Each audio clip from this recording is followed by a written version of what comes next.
It is exactly 9:22 a.m. and we say a very big warm welcome to our Polokwane listeners on One Nation FM.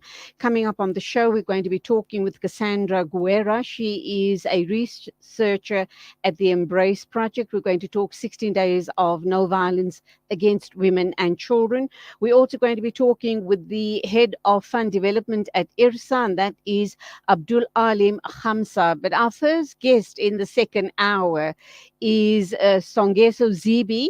He is the chairperson of the Rivonia Circle. He is also an author and the former editor of Business Day.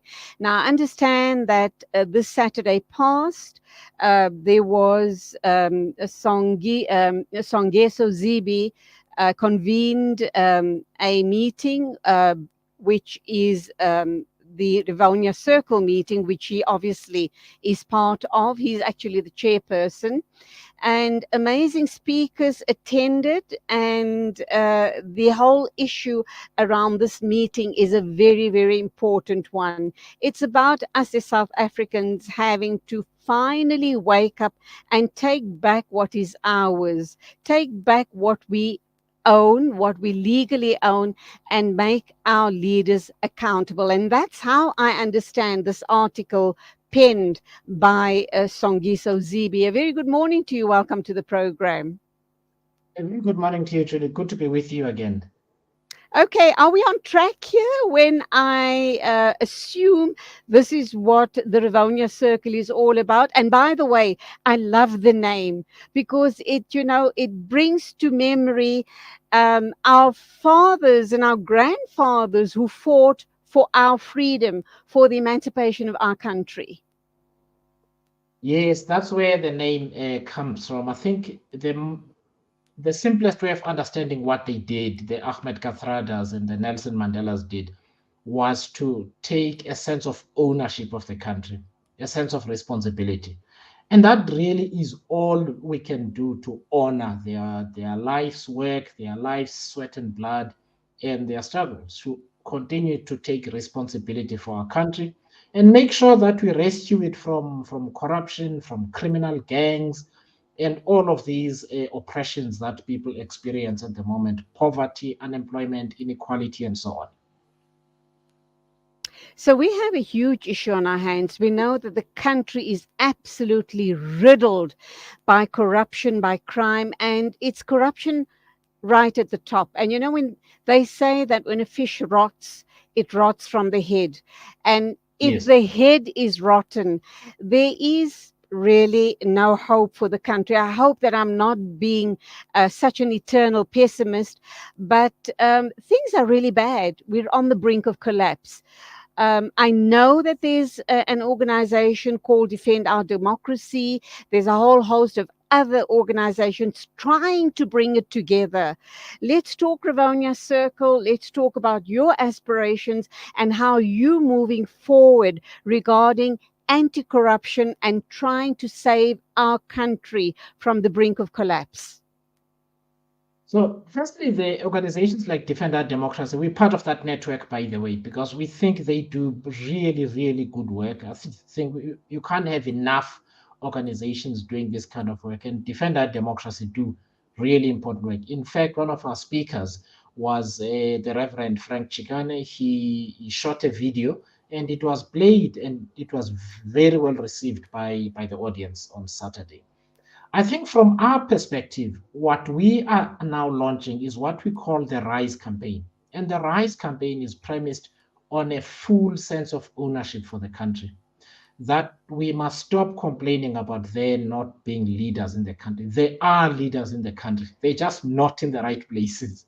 We have leaders in our communities, we have leaders in our workspaces, we have leaders in our social circles, and we have leaders all over the country who are playing really important roles, but not big enough roles as they should be playing. What we are saying now is that we need to find those people. We need to raise our hands as individuals and say, we're going to solve problems in our communities. We're going to make this a countrywide ethos.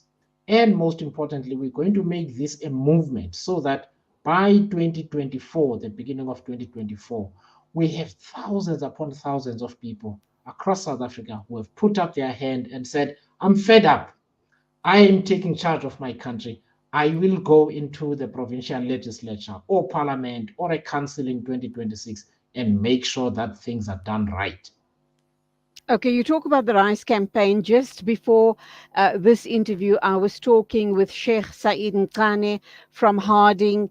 He has formed a new political party called the Sun Party. Sounds very promising. What you're saying is also very promising indeed. You guys are speaking the same language, and I'm hoping that perhaps you guys can meet and maybe make one big party. But having said that, are we talking Rise campaign being a new political party? Because you used a word just now and you said movement. What would the difference be Yes. between movement and a party?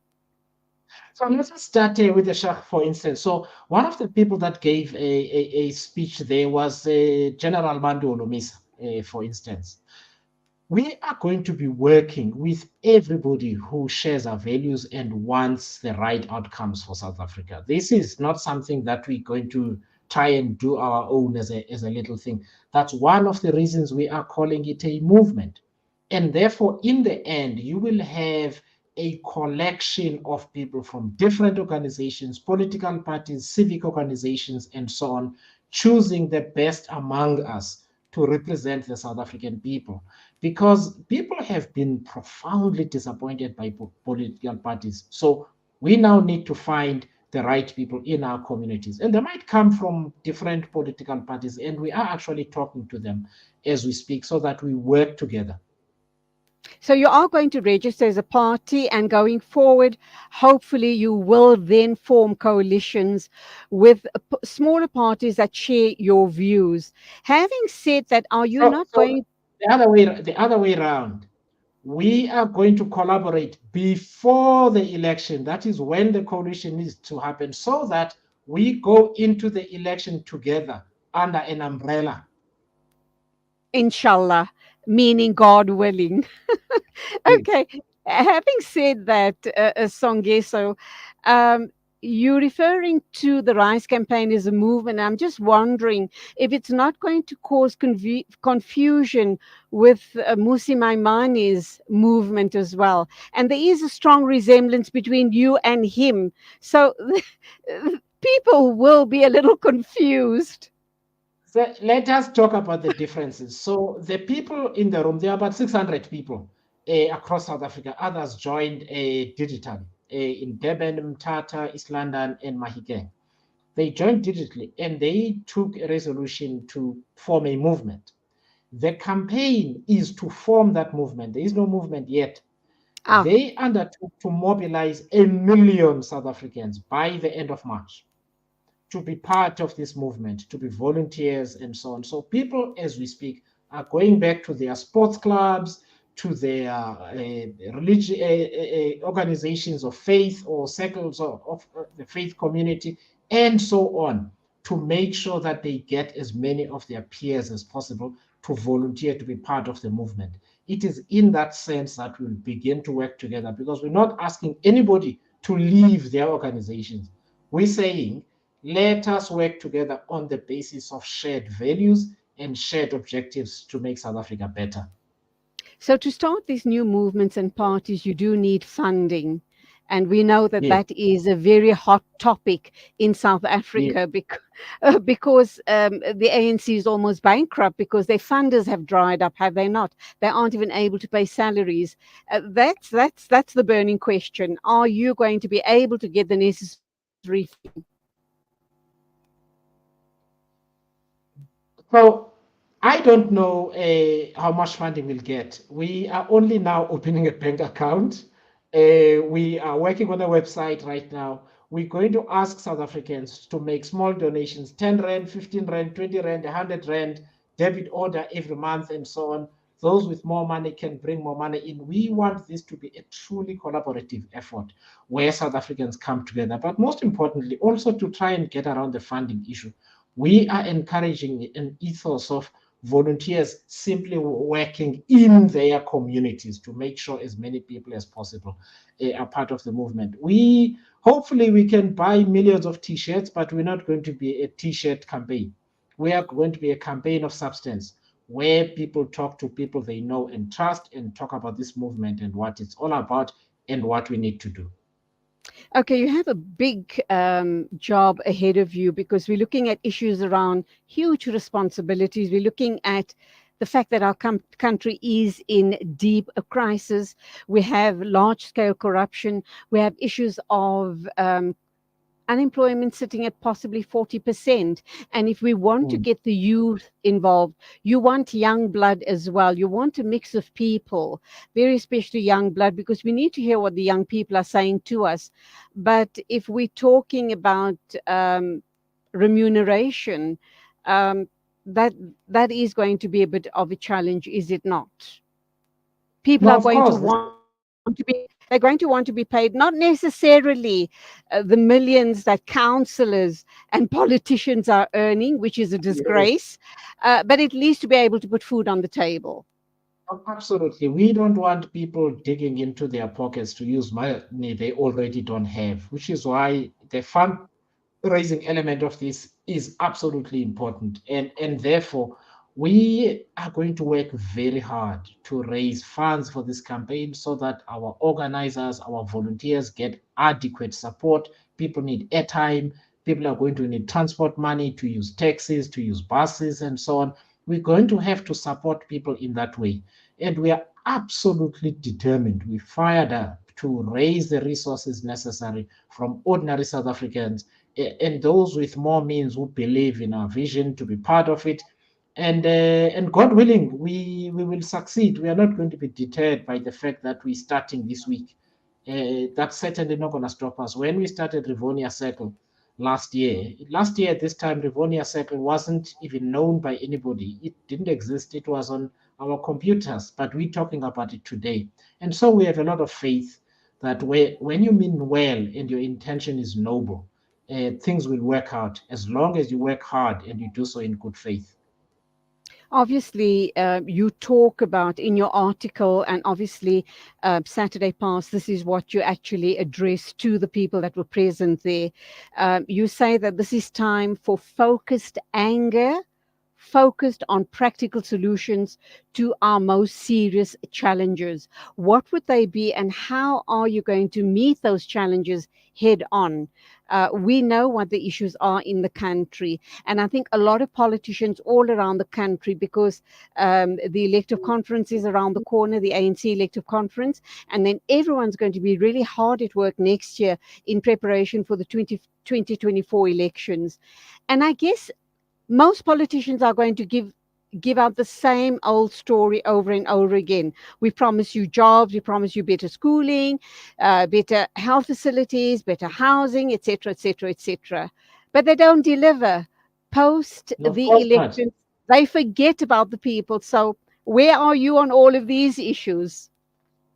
Let me tell you something absolutely beautiful that has happened over the last few months. So, we've reached out to South Africans from all walks of life, people with global expertise who are globally respected. They are South African, they are in South Africa, most of them. Some of them are overseas. And we've said to them, listen, we've been working in communities across South Africa, over almost 40 communities now since February that we've been working with across the country. And we say, people need problems resolved at local level and problems resolved at national level, right? At a local level, what we are finding is that people are willing to work themselves on a day-to-day basis to solve problems in their communities, and they need support. So that is the first thing. But we've tackled some big issues as well. We've said one of the big issues is load shedding. Economy and jobs are an issue, crime is an issue, and so on. And you know what, not a single one of those experts have said no, I will not help. The way they have not asked for money. We have panels now of people thinking about economic solutions. We have highly respected people talking about the health sector. We've managed to combine people from large business sector organizations to activists to public servants, that is, doctors and other specialists and so on, bring them into one room. And we said, let us reimagine this country's health system. What would you change and how would you do it? You know what? There was not a single argument. Everybody is focused on improving the country. So I am really not concerned because South Africans are fed up. They want to work together, people from different backgrounds. And last Saturday, it was really incredible. Young people, 18, 19 years old, sitting in a circle discussing this country's issues with executives of top listed Johannesburg Stock Exchange companies, working together. No hierarchy, no age, no ageism, no class. We sit around the table and we talk about the problems of this country and how to solve it. It was beautiful. And I think we can carry that spirit right across the country over the next 10 years, and South Africa will be better. Okay, the big challenge there would be implementation. I Of mean, it course. looks good on paper and it sounds great as you talk with me this morning, but implementation is key. Also, you said that we have huge issues. Who is going to hold all of these corrupt people in the country accountable? Because we as a country can't move forward without accountability and possibly recouping all the billions of rands that has been raped, and I use that word very strongly, Yeah, raped yeah. from our country. We need, and I'm not hearing that talk at all from any political party. Who's going to do that? And last but not least, you spoke about improving the health services. Please, God, don't say you thinking about introducing the NHI, because that is going to cripple the country even further. So I've left you with a lot of issues to respond to. So I think the key that we're asking now people to do is to put trust in themselves and people they trust, that they know that they can trust. The reason fighting an election is important is that ultimately power rests with the politicians and political structures. As long as the police minister is Bheki Cele, there are certain criminals who are not going to get arrested, whether it's corruption or other forms of crime, because the political system now works on the basis of patronage, of political patronage, right? So there are people who are able to get away with things. So changing things at the top in Pretoria and in provinces is really, really important, because when you have the right people in those roles, they begin to clean up the management, not just in the police, but in other areas too. You begin to clean up the behavior, the kind of counselors you have, and so on. That is why we asking South Africans to now put forward the kind of people that we can trust. I'll just give you one example. He doesn't want to be a politician, I know. But if you ask South Africans if they would like to be led by Imtiaz Suleiman, they would say absolutely. It doesn't matter where you go. You mentioned Absolutely. gift of the keepers. They say, we know that man, we trust him, he's a caliber of Absolutely. leader. There Uh-huh. are thousands of Imtiaz Suleimans of different sizes across this country. And that's all that we're saying, that trust. Talk to people you trust now. I want Imtiaz to have a problem where he's got a string of people walking into his office and saying to him, we love the work that you do. Please choose somebody else because we want you to lead us. I would be so happy. I would be so And happy to and have I him to as my leader. and to add to that, I'd say the deputy president should be Wayne Duvenage from Outer. So And exactly, there's a string of people that are there that can lift this country up. Okay, finally, are we going to hold corrupt people to account? How are we going to do it? I know you spoke about Bheki Cele, but we need to build, those courts they did for the World Cup, those special courts, we need to build, we need to have special investigative units, we need to have special courts. People want to see these people in orange overalls. We must take away their homes, we must take away their cars, we must take absolutely. away their expensive clothes, and we must throw them in jail. Not them, not their families must ever benefit from the money they've stolen from the South African people. And we must have a lesson for future thieves, that when the South African people rise up to take their country back, they will deal with you in terms of the law.